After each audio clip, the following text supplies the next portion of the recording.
I get that people love a simple solution. Liberal politicians especially seem to love a quick fix, even if the science doesn't add up. When it comes to flooding in the Nepean Hawkesbury Valley, the New South Wales Minister for Western Sydney, Stuart Ayres, especially loves to use fear to compel others to support his Warragamba wall-raising proposal. It's raining, he says. A lot, he says. It might flood, he says, so we need to raise the wall by 17 metres. Let's get a few things clear. Mr Ayres on the nightly news is not the person to listen to if you are worried about flood warnings.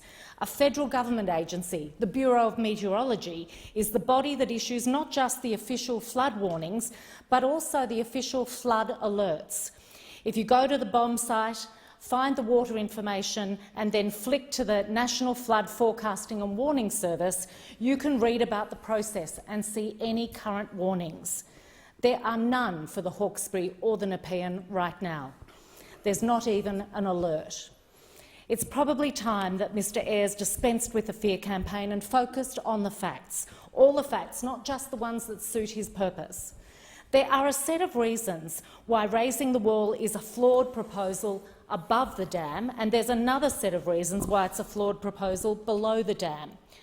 IAG, the country's largest insurer, has made a decision that they no longer support the proposal, and they cited the impact on the probable loss of significant Aboriginal cultural heritage sites and important natural habitats. I'm going to focus, though, on the downstream reasons. The fact is that the New South Wales Liberal government wants to increase the number of people who settle in the Hawkesbury-Nepean Valley by 134,000 over the next 27 years. Now, that's from Infrastructure New South Wales' own 2017 report. That's a doubling of the population and a lot of extra people to move quickly in a major flood, especially given there's been so little investment in evacuation routes.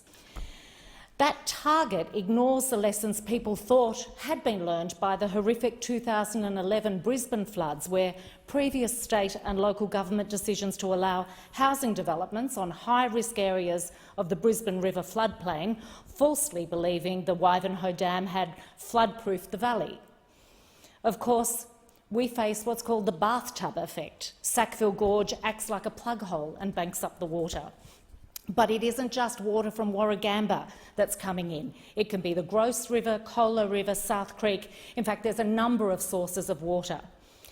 Our reality is, as the former head of the SES, Shaz Keys, says, that there is a fundamental reality that floods can't be eliminated and that the community must not be misled into thinking that mitigation will completely solve the problems that floods pose. But there are things that governments should be doing. Labor did it when it was in office. It acted on the engineering and the science advice that it received, not to assist developers, but to save lives. We built the Jim Anderson Bridge to facilitate evacuation. We also made the dam wall safer and put in auxiliary spillways. These were sensible things to do. These days, an obvious one to do is to improve evacuation routes. A $950 million program of upgrades was dismissed by the New South Wales government in 2017, which is probably less than what it will cost to raise the wall. Upgrading North Richmond Bridge to offer evacuation routes to the west is another obvious one.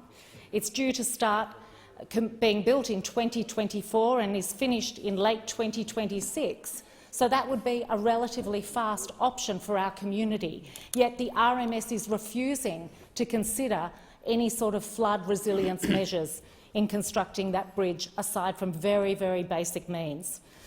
But rather than me espousing a particular solution, what we really need from the New South Wales government is an honest discussion with the community, not just a fear campaign to scare people into accepting one flawed proposal. We need genuine, transparent, fact and science-based conversation about the risk and the options.